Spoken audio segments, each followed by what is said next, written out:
السلام عليكم. النجاح مش في ثانوية عامة، النجاح في الحياة عامة. لو انت فاشل في حياتك ونجحت في ثانوية عامة جايب 90%، هتبقى دكتور فاشل، هتبقى ضابط فاشل، هتبقى مهندس فاشل. المسألة مش ثانوية عامة، وزي ما الناس ما قالوا اتعب سنة وهترتاح بقية عمرك، مش كده. لازم تبقى ناجح في حياتك، ناجح في ان انت تعمل كنترول، تسيطر على دماغك وعلى تفكيرك وعلى البيئة المحيطة بيك، على استخدامك للتليفون، على نظرتك للدنيا، نظرتك للناس، طريقة شغلك. آه، تعرف تسيطر على شهواتك، تعرف تسيطر على رغباتك. تعرف يعني مثلا ما تسيطر على رغباتك من ناحية آه، ان قعدة القهوة مش هتفيدني. ما شفتش واحد في حياتي، ما شفت واحد ناجح قاعد على قهوة بيلعب دومنة. بس انا اسف، بس انا ما شفتش واحد ناجح ناخده قدوة. بتكلم بجد، احنا كلنا بنغلط، مش قصدي اقول ان ده حرام، لا مش بتاعتي خلاص. بس انا ما شفتش واحد بني ادم ناجح في حياته قاعد على القهوة كل يوم 5 ساعات، 3 ساعات، ساعتين بيلعب دومنة، ما بيعملش حاجة تانية. اه وارد جدا، انا عايز اقعد على القهوة، اقعد على القهوة. اتكلمنا في شغل، اتكلمنا في حاجة، القعدة طولت بس في شغل، خلصنا الكلام مشينا. اقعد على القهوة، انا بقعد على قهاوي، اقعد على القهوة اشرب كوباية القهوة بس، شكرا، امشي. القهوة معمولة تشرب كوباية قهوة وتمشي، تشرب ليمون، تشرب مانجا، ما فرقتش. لكن في ناس معتقدة ان اللي بيقعد على القهوة يشرب مانجا ده انسان ناجح، وهو جاي قاعد بقميص وبنطلون فده كده انسان ناجح، وقاعد بيلعب دومنا قاعد بقاله 5 6 ساعات. فلا، النجاح مش ده. انا مش عايز اخش في الموضوع ده خالص، مش موضوعي. بس اللي انا عايز اقوله، اتحكم في نفسك، اتحكم في نفسك، والدنيا متقفش في ثانوية عامة. اه، لو نجحت في ان انت تسيطر على رغباتك وعلى دماغك وعلى المعلومات اللي بتدخلها لمخك، هتنجح في حياتك كلها. ربنا سبحانه وتعالى في القرآن قال لنا: ونفس وما سواها فألهمها فجورها وتقواها قد أفلح من زكاها وقد خاب من دساها. ربنا سبحانه وتعالى قال لنا ده على النفس. فعقلك ده زي النفس، يا هتزكيها يا هتزكيه يا هتدسه، وهو معاك في تلك الحالات. عايز أبيع القلم ده، عايز أبيع القلم ده، خلاص، القلم ده بتاعي، التليفون ده بتاعي، عايز أبيعه، هطلع فيه عيوب. انا هبيعه علشان مساحته، هبيعه عشان كذا عشان كذا، طلع الاقي 6000 عيب.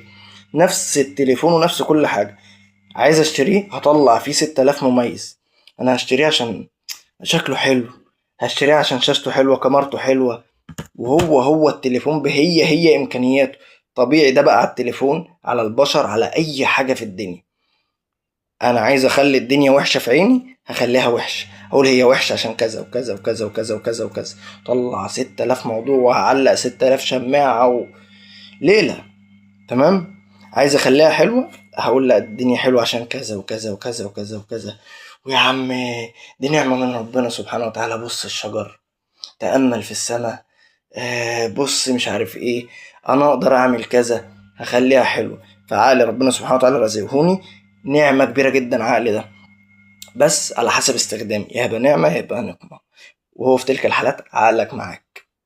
عايز تخلي ده حلو، خليها حلو. عايز تكتئب هتكتئب، عايز تفرح هتفرح، عايز تعمل اي حاجه هو معاك، ما بيحلش. والله العظيم صدقني، راجع نفسك هتلاقي ان انا بتكلم صح في النقطه دي. فالنجاح مش ثانويه عامه، النجاح مش ان انت تبقى شاب مثلا 25 سنه معاك 2 3 مليون. ده مش النجاح، ما بيتقاسش بالمال، ما بيتقاسش بالنتائج، ما بيتقاسش يعني بالنتائج، اللي هو اكيد بيتقاس بالنتائج برضو، بس اللي هو انا بتكلم في نقطه، اللي هو مش عشان انا نجحت في ثانويه عامه جبت 80% يبقى انا كده نجحت في حياتي كلها. وارد ان احنا ننجح في حاجات ونفشل في حاجات، ونحاول في حاجات وننجح في حاجات. هي دي الدنيا. مفيش حد بياخد كل حاجه. مش عشان ربنا سبحانه وتعالى مش قادر ان هو يدينا، لا نقدر ناخد يعني، بس احنا مش عايشين في جنه. اللي انا عايز اقوله ان احنا مش عايشين في جنه. تمام. فانا معرفتش انجح في ثانويه عامه، ممكن اتوفق في ان انا انجح اعمل مشروع تاني. مش شرط بقى المشروع اللي هو افتح كافيه اجيب 100 كرسي عاملين مش عارف 15000 جنيه ولا عاملين كام معرفش، ونشوف محل ونفتح قهوه. خلي عقلك يفكر براحته، ما تحصرش تفكير دماغك، ما تخليش دي بتفكر في حاجة معينة. فكر في قهوة، وشايش ومش عارف ايه. خلاص يا هنجيب مطعم ونجيب بتاعت وافل يا جدعان ما تقلدوش بالله عليكم، حد يقلد. انت دماغك لوحدها تعرف تطلع افكار وتعرف تطلع حاجات كتيرة جدا. ادي فرصة لعقلك، ما تشفش. دماغ ده غير دماغك، حياة ده غير حياتك. اللي يناسب مع ده التيشيرت ده ما يناسبش مع صاحبي، ما يناسبش صاحبي جسمه اكبر مني، ما يناسبش. تيشيرت هو هيبقى واسع عليا، تيشيرت انا هيبقى ضيق عليه. بالله عليكم فهموا النقطة دي. شكرا. فاللي انا عايز اوصله هي النقطة دي. ما تحصرش دماغك في ثانوية عامة، ما تحصرش دماغك في كافيه وقهوة ومش عارف ايه، ما تحصرش دماغك في مصلحة آثار، ما تحصرش دماغك في نفتح محل جي. حاجات كتيرة، عربية قهوة في، مش هقول مكان بس هنجيب عربية قهوة ب25,000 جنيه مش عارف ايه، وانا واقف عليها بنوتة كده تعمل مش عارف ايه تجيب الزبون.